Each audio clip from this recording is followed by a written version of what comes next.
में जो है ना हमसे बहुत अधिक वो टैलेंटेड हैं। तो इन बच्चों का टैलेंट अपने जगह है। इन पे नज़र रखिए, इनका ध्यान रखिए, इनको आप खूब संजो के रखिएगा। मैं इन बच्चों के साथ साथ मैं भी सीख रहा हूँ। जैसा बीज आप बोएंगे वैसा ही फल मिलेगा। तो बच्चे को सिटी गोयल का पब्लिक स्कूल का जो है एनुअल डे है धरोहर द लेगेसी। क्या है ये धरोहर? देखिए हम लोगों की जो मिशन और विज़न है वो है थ्राइव फॉर लाइफ। तो आप थ्राइव फॉर लाइफ तभी कर सकते हैं जब आप धरोहर को सहयोग के रखेंगे। तो बच्चों को अभी जो हमारे स्कूल के बच्चे हैं या किसी भी स्कूल में विद्यालय में पढ़ने वाले बच्चे हैं वो देखेंगे अपने रूट से काफ़ी दूर होते जा रहे हैं। उनको हम लोग वापस अपने रूट्स की तरफ ला रहे हैं ताकि उनको अपनी संस्कृति के बारे में, अपने समाज के बारे में जानकारी हो और इसको लेकर के वो उसको रिस्पेक्ट भी करें और उसको साथ लेकर न्यू टेक्नोलॉजी के साथ आगे बढ़ें। इसी वजह से हमारा ये प्रोग्राम धरोहर है द न्यू लेगेसी। पहली बार सर अटेंडेंस के लिए अवार्ड मिला है, जी लोगों में बच्चों में इसका क्या इफेक्ट पड़ेगा? देखिए ऐसा है कि बच्चे अगर खुश हैं स्कूल आने से तो उनकी अटेंडेंस बढ़ेगी। बहुत मामलों में देखा गया बच्चे आना चाहते हैं लेकिन पेरेंट्स का बहुत सामाजिक उनका कर्तव्य होता है, कभी शादी में कभी कहीं गए। तो ये अटेंडेंस का जो अवार्ड है बच्चों को तो सोचिए आप 50% है, 50% ये पेरेंट्स के लिए है क्योंकि उन लोगों ने ही तो प्रोत्साहन दिया है ना बच्चों को स्कूल भेजने के लिए। इससे एक खास बच्चा नहीं प्रोत्साहित होता है, पूरा परिवार होता है। एक परिवार से दूसरे परिवार को भी प्रोत्साहन मिलती है। तो ये इसी वजह से हम लोगों ने अटेंडेंस को लेकर के अवार्ड दिया है। छोटे बच्चे जो हैं कि अच्छा परफॉर्मेंस किए हैं, जी छोटे छोटे बच्चे जी जो भारत जैसे किस तरह से भारत विकसित हो, बिहार विकसित हो, जी। कला संस्कृति के माध्यम में आगे बढ़कर बिहार का नाम रोशन करे, उसके लिए क्या कुछ? देखिए एक बहुत पहले का मैंने वीडियो देख रहे थे सचिन तेंदुलकर जी का।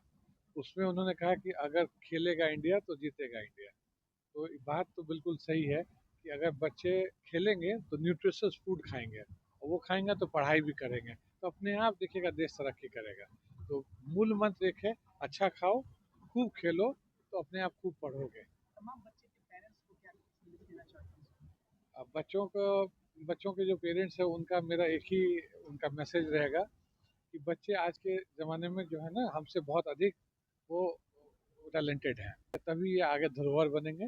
नहीं तो ये फिर आपके लिए मुश्किल खड़े कर सकते हैं मोबाइल फ्यूचर को में। लेकर के क्या मैसेज देंगे सर, जिस तरह से घटनाएं हो रही हैं, जी। क्योंकि कोरोना के बाद से लोग जो है डिजिटल की तरफ ज़्यादा अट्रैक्ट हो गए हैं, हम्म। उनके लिए क्या कहेंगे जो मोबाइल को बच्चों को दे देते हैं ताकि खुद फ्री हो जाए और बच्चे जो है मोबाइल में अपना होमवर्क करे, उसके उसके जरिए वो गलत रास्ते पे भी चले जा रहे देखिए बहुत पुरानी कहावत है कि किसी भी चीज़ों को सक्षम करने के लिए होता है ना एक फर्स्ट डिजर्व देन डिज़ायर। तो किसी भी बच्चे को कोई चीज़ अगर सक्षम बनाते हैं तो सक्षम बना करके वो चीज़ें देनी चाहिए। अगर बच्चे उसमें सक्षम ना हैं, आप जानते हैं कि अगर हम नर्सरी केजी 1 2 के बच्चों को अगर मोबाइल देंगे तो उनको उसका यूटिलिटी पता नहीं है, उसका मिसयूज़ पता है, तो वो मिसयूज़ ही करेंगे। तो आप आजकल देखिए छोटे बच्चे को माँ बैठाती हैं, खाना नहीं खा रहा रो रहा है तो उसको मोबाइल हाथ में पकड़ा, ये गलत है। आप आपके बच्चों की जिद पूरा करने के लिए आप मोबाइल देते हैं तो ये सही बात नहीं है। सीनियर क्लासेस में बच्चे हैं, आप उनको मैथ्स नहीं समझ में आ रहा है, फिजिक्स नहीं समझ में आ रहा है, उस पर ऑनलाइन क्लासेस जाते हैं आधा घंटा 45 मिनट कंट्रोल्ड वे में। तो कंट्रोल इज़ वेरी इंपॉर्टेंट। मुझे लगता है कि कोई भी जो गैजेट्स है वो बुरा नहीं है, उसका इस्तेमाल कैसे करते हैं उस पर डिपेंड करता है कि वही चीज़ बुरा बन जाता है। जैसे सैनिक के हाथ में एक बंदूक है, देश की रक्षा करते हैं, लेकिन अगर क्रिमिनल के हाथ में बंदूक जाएगा तो क्या करेंगे? बस वही सर है। एक ही क्लास जी जैसे कि मैंने भी परफॉर्मेंस देखा, जी बच्चों में काफ़ी अच्छे संस्कार आपके द्वारा गए हैं जी और अध्यात्म में भी मैंने देखा। जी। तो सर किस तरीके से मोटिवेट कर रहे हैं सर आजकल के देखिए आजकल की बात नहीं है, वर्षों से है। डिपेंड करता है जैसा बीज आप बोएंगे वैसा ही फल मिलेगा। तो बच्चे कोई अच्छे बुरे नहीं होते हैं। अब उनको हम कैसे सींच रहे हैं, कैसा खाद दे रहे हैं, कैसा पानी दे रहे हैं, उसके ऊपर में सारी चीज़ें डिपेंड करती है।